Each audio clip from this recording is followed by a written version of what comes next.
नमस्कार, मैं हूं संजय शर्मा। आप देख रहे हैं 4PM महाराष्ट्र।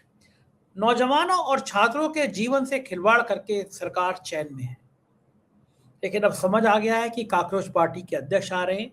बड़ा तूफान खड़ा हो सकता है, लिहाजा अफसरों पर कार्रवाई की गई, लेकिन शिक्षा मंत्री को नहीं हटाया गया। भारत के इतिहास में इससे नकारा शिक्षा मंत्री शायद अभी तक कोई नहीं हुआ। अभय दुबे जी से इन तमाम मुद्दों पर मैंने बातचीत की है, रोचक बातचीत है, लेके चलता हूँ।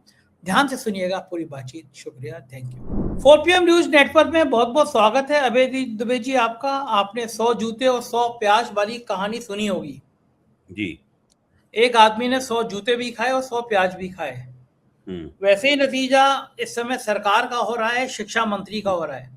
पूरी हाँ। दुनिया में, भारत में नहीं, पूरी दुनिया में जब थू में हो गई, ये हो गया कि किस तरह बच्चों के पेपर बेचे जा रहे हैं, पेपर लीक कराए जा रहे हैं, और समझ में आ गया सरकार को कि अब बच्चों की नाराजगी भारी पड़ जाएगी। तो अभी खबर आई है, सीबीएसई चेयरमैन और सेक्रेटरी को हटा दिया गया। ओएसएम की जांच के लिए कमेटी बनाई गई। आज री-एवोल्यूशन पोर्टल पर साइबर अटैक हुआ।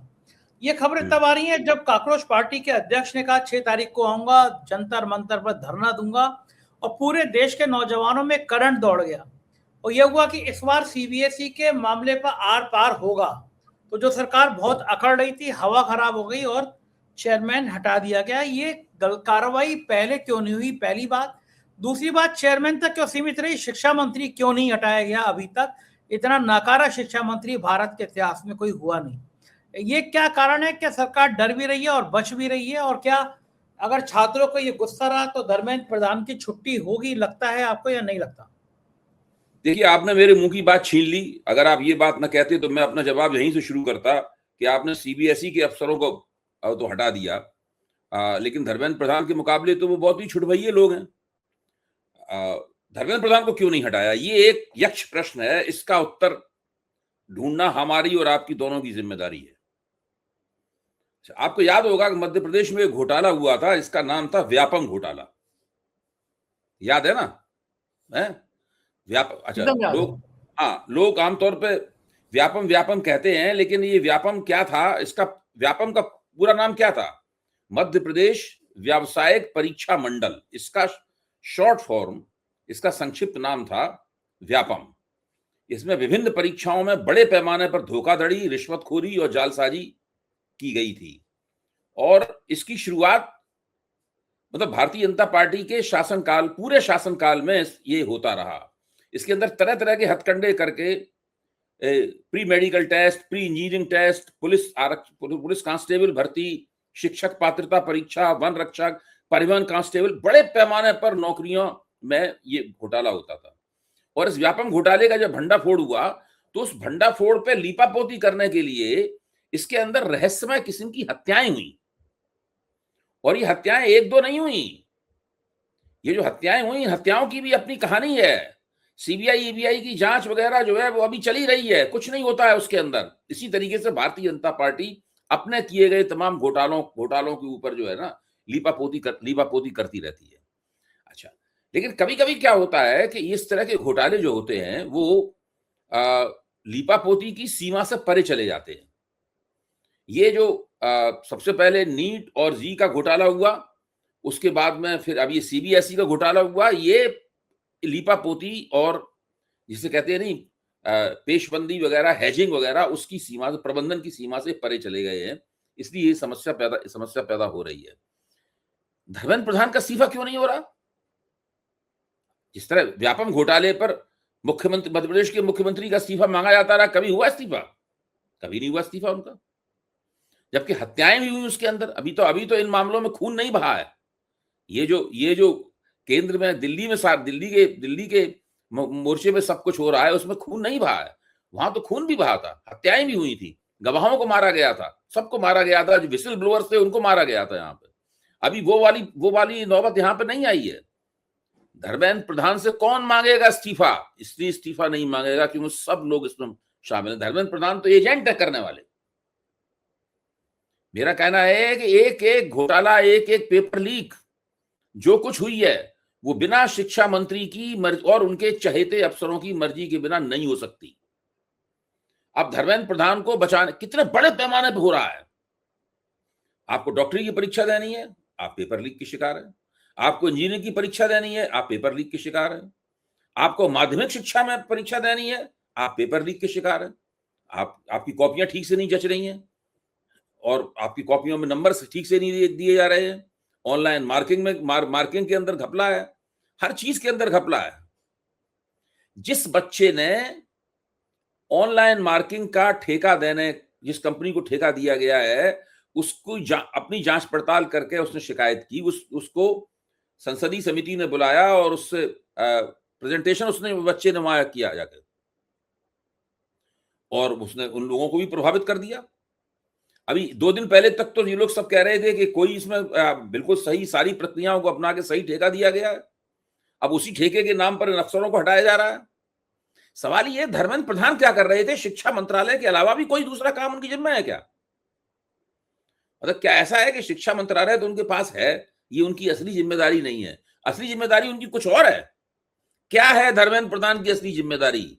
एक मंत्री के तौर पर वो देश में शिक्षा की किसी भी गतिविधि को ठीक से चला पाने में नाकाम है। तो कोई ना कोई काम तो कर रहे होंगे, ये काम तो वो नहीं कर रहे, जाहिर है इस काम को नहीं कर रहे। अब तो बिल्कुल स्पष्ट हो गया कि शिक्षा मंत्री शिक्षा मंत्रालय के कामकाज को नहीं देख रहे हैं। वो क्या देख रहे हैं आखिरकार? कौन सा ऐसा काम कर रहे हैं जो गुप्त है, जो लोगों के सामने नहीं आ रहा है? देखिए कितना अजीब सा लगता है। देखिए जब इन चीजों की जांच पड़ताल होगी, जब इनके असली छिपे हुए रहस्य सामने आएंगे, तब हो सकता है कि हम लोगों को यह पता चले कि राष्ट्रीय स्वयंसेवक संघ और भारतीय जनता पार्टी जिन लोगों को सिस्टम में नौकरियों के जरिए प्रवेश दिलाना चाहती है, उन लोगों को सुविधा प्रदान करने के लिए ये बहुत सारे प्रपंच, बहुत सारे दुष्कर्म जो है वो आयोजित किए जाते रहे हैं। लगातार भारतीय सिस्टम में अपने विचारधारात्मक परिवारों की, अपने स्वयंसेवकों के परिवारों के लोगों को की घुसपैठ कराने के लिए ये तमाम काम किए गए, और इन तमाम कामों के लिए ही अपने खास बंदे, इसका नाम धर्मेंद्र प्रधान है, उसको शिक्षा मंत्री बनाया गया। अब है क्या कि वो इस तरह के मामले कभी कभी फंस जाते हैं, उसकी पोल खुल जाती है, पोल खुल जाने पर तेजी से लीपापोती होती है, ये करो वो करो, उसके बाद कभी कभी चीजें बिगड़ती चली जाती हैं। यानी जो आप नहीं चाहते हैं उस तरह की प्रतिक्रियाएं होती चली जाती हैं। ये हो रहा है और इसमें सरकार बुरी तरीके से फंस गई है। अच्छा, अब आपने एक और नाम लिया, आपने अभिजीत दीपके का नाम लिया, जिन्होंने काकरोच जनता पार्टी की स्थापना की, और वो 6 तारीख को आ रहे हैं। उनका दावा यह है कि वो जंतर मंतर पर जाएंगे और विरोध प्रदर्शन करेंगे। मेरे सामने दूसरा सवाल है, और वो दूसरा सवाल मेरी जो विश्लेषण पद्धति है उससे निकला। मेरी विश्लेषण पद्धति क्या है? मेरा कहना है कि अभिजीत दीपके ने जो सोशल मीडिया पर अपना अकाउंट बनाया और उसमें काकरोच जनता पार्टी की स्थापना की, उसका घोषणा पत्र जारी किया, उसके बाद उसमें 2.25 करोड़ लोग उससे जुड़ गए, एक तूफान आ गया। मैं इन 2.25 करोड़ लोगों को अलग रखता हूं। ये 2.25 करोड़ लोग मोदी सरकार की बदइंतजामी के खिलाफ जो नाराजगी है उसकी नुमाइंदगी कर रहे हैं। ये 2.25 करोड़ लोग उस थर्मामीटर का तापक्रम बता रहे हैं कि भाई इस वक्त राजनीतिक प्रणाली बीमार है, उसको बुखार चढ़ा हुआ है। लेकिन अभिजीत दीपके इससे अलग है। इसलिए अलग है कि वो अब सोशल मीडिया का फिनोमेना नहीं रह गए, सोशल मीडिया की परिघटना बनकर नहीं रह गए। अब वो जमीन पर उतरना चाहते हैं। वो जंतर मंतर पर जाकर एक राजनीतिक आंदोलन का नेतृत्व करना चाहते हैं। जंतर मंतर पर जाने का और क्या कारण है? अगर आपको सोशल मीडिया भी करना होता तो आप जंतर मंतर पर जाने की जरूरत तो ही ना है, और ना उसके लिए हिंदुस्तान आने की जरूरत है। वो हिंदुस्तान आने के लिए बहुत बेचैन थे। उनका कहना था कि हिंदुस्तान जाएंगे। उन्होंने ये भी कहा कि हमें जेल में डाल दिया जाएगा, लेकिन इस खतरे को उठा के वो आ रहे हैं हिंदुस्तान। अब 2 ही बातें हो सकती हैं। एक तो ये हो सकती है कि उनके कथनानुसार, उन्होंने जो पूर्व भविष्यवाणी की उनके अनुसार, हवाई अड्डे पे उतरते ही सरकार उनको दिल्ली में ना घुसने दे, पकड़ के ले जाए और जांच पड़ताल शुरू करे, क्योंकि सरकार को उनके ऊपर घोषित रूप से शक है कि ये प्रणाली को, व्यवस्था को अस्थिर करने के लिए ये पूरा काम कर रहे हैं। एक तो काम ये करे सरकार। दूसरा काम सरकार ये कर सकती है कि उनको छूट दे दे, ये सब ना करे, और वो आराम से वहां से चलते हुए नारेबाजी के साथ में जंतर मंतर पहुंचे, और जंतर मंतर पे एक भीड़ उनका इंतजार कर रही हो। 20,000 लोगों की भीड़ भी बहुत लगती है, ऐसा दिखाई पड़ेगा 2 लाख लोग जमा हो गए हैं और 20-25 हजार लोग उनके लिए वहां पर जमा हो जाएं और वो वहां पे अपना प्रदर्शन करें और उनकी नेतागिरी की स्थापना होनी शुरू हो।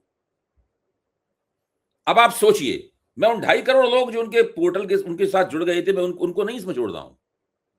देखिए, उन्होंने हिंदुस्तान आने की घोषणा करने से पहले PTI, press trust of India को एक लंबा इंटरव्यू दिया। उस इंटरव्यू को आपने पढ़ा होगा, मैंने भी उस इंटरव्यू को पढ़ा। उस इंटरव्यू में वो भारतीय जनता पार्टी के ऊपर भी हमला करते हैं, लेकिन वो कांग्रेस पे भी हमला करते हैं, राहुल गांधी पे भी हमला करते हैं। अच्छा, बहुत सुरक्षित रूप से आप ये निष्कर्ष निकाल सकते हैं कि वो एक तीसरी ताकत के रूप में उभरना चाहते हैं। जैसे आम आदमी पार्टी एक जमाने में उभरी थी, एक जमाने में अभिजीत दीपके भी आम आदमी पार्टी में हुआ करते थे, उन्होंने खुद भी उन्होंने स्वीकारा है। 2020 का चुनाव जो आम आदमी पार्टी ने जीता था, उसमें अभिजीत दीपके भी सक्रिय थे आम आदमी पार्टी के साथ में, और सोशल मीडिया पर ही मीम वगैरह बनाने की भूमिका निभा रहे थे। उसके बाद वो बॉस्टन चले गए और बॉस्टन में उन्होंने पढ़ाई की, और बॉस्टन यूनिवर्सिटी टाउन है, यहाँ तक कि वहां पढ़े लोगों को बॉस्टन ब्राह्मण्स के तौर पर भी जाना जाता है। तो मैं ये कह रहा हूं कि वो प्रतिष्ठित एक विश्वविद्यालय से पढ़ के आए। अब ऐसी स्थिति में अगर वो हवाई अड्डे से बिना किसी बाधा के निकलकर जंतर मंतर तक आते हैं और वहां पर उपस्थित भीड़ को संबोधित करते हैं, उनका नेतृत्व करते हैं, एक स्थिति वो है। इस स्थिति की समीक्षा कैसे की जाएगी, कैसे डिकोड किया जाएगा?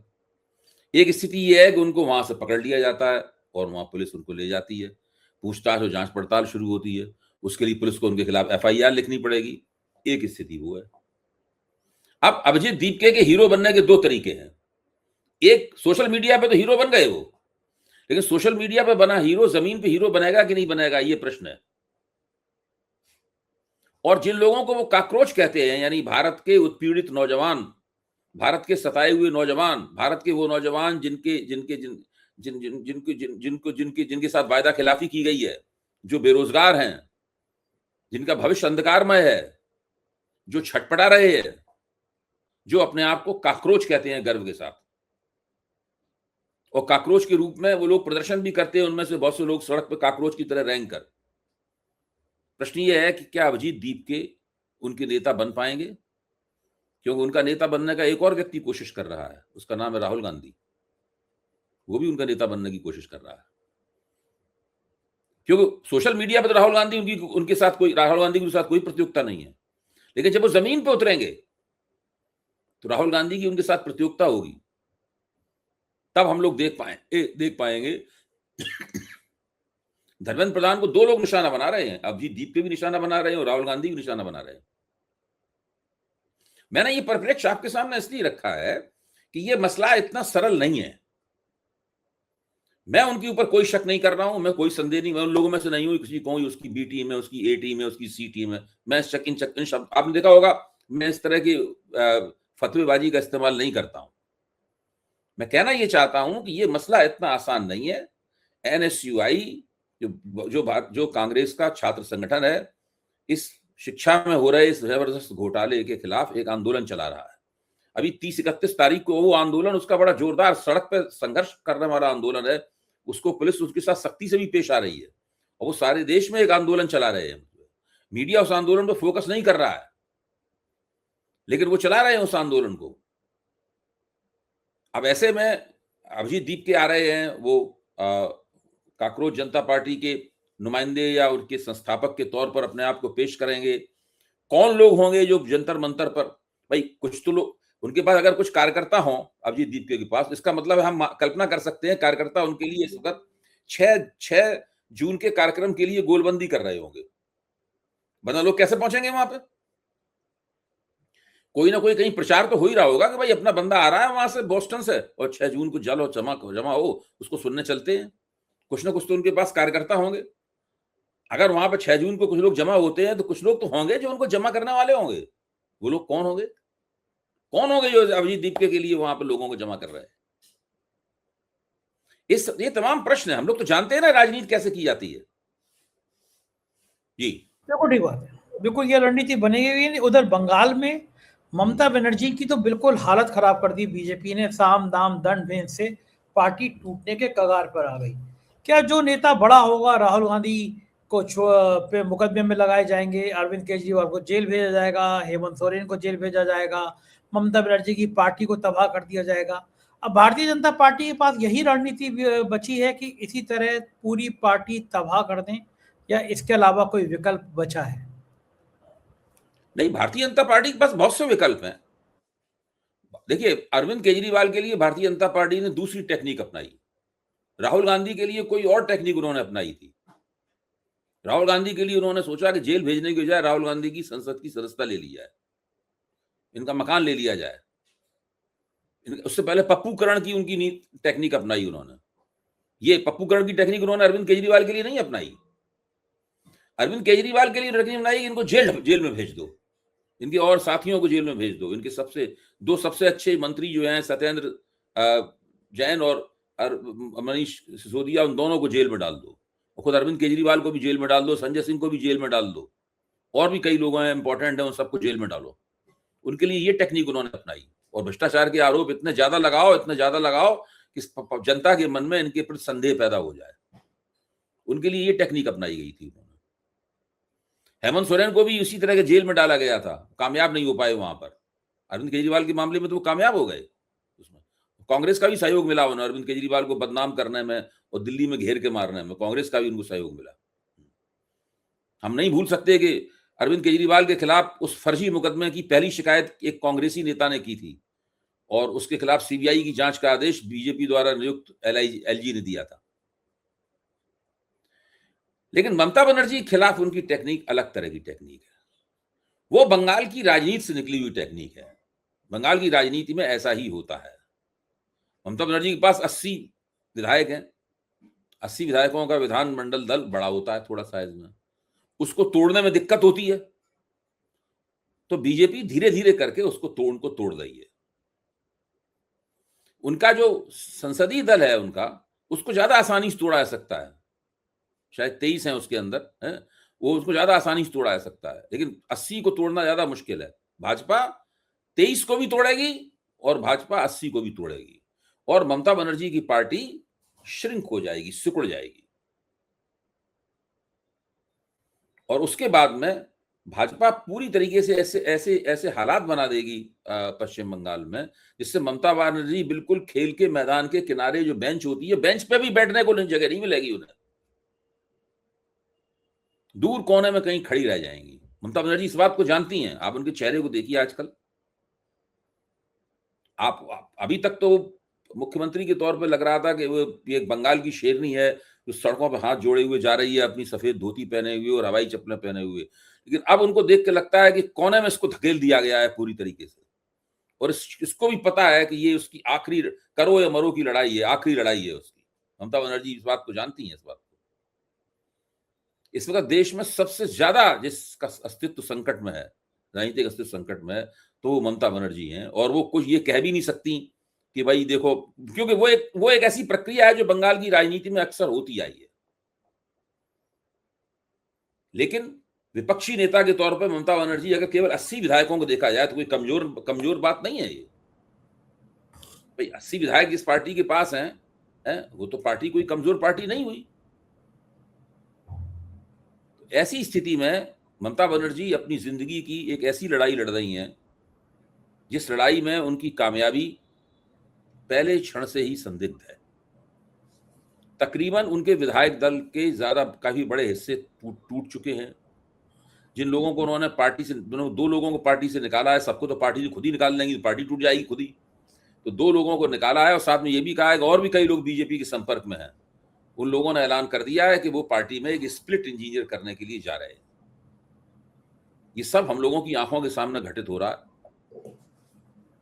गजब होती है राजनीति। अभिषेक बनर्जी के ऊपर जो हिंसा हुई है, वो हिंसा दरअसल एक मैसेज है, संदेश है। एक ये संदेश है कि जब अभिषेक बनर्जी को डंडों से और झाड़ुओं से पीट सकते हैं, और इतनी बुरी तरीके से पीट सकते हैं, जब अभिषेक बनर्जी को बंगाल के जो अभी महीने भर पहले जो लोग प्रधानमंत्री थे, सत्ता में थे, 15 साल सत्ता में थे, उनको बंगाल के अस्पतालों में, कलकत्ता के अस्पतालों में भर्ती करने से अस्पताल इनकार कर सकते हैं। तो आप समझ लीजिए कि जो आदमी बीजेपी के खिलाफ जाएगा और तृणमूल कांग्रेस के साथ खड़ा होगा उसका क्या हश्र होगा। भाई ममता बनर्जी और अभिषेक बनर्जी से ज्यादा तो कोई मजबूत बड़ा ताकतवर आदमी है नहीं टीएमसी में। फिर उन्होंने कल्याण बनर्जी को भी मारा। ये दोनों जो है वो हैं, एक संदेश है सबके लिए, सब लोग समझ जाओ, ये हालत कर देंगे, मारेंगे भी, सांस नहीं लेने देंगे। ये बहुत खौफनाक है, लोकतंत्र के लिए बड़ा खतरनाक है।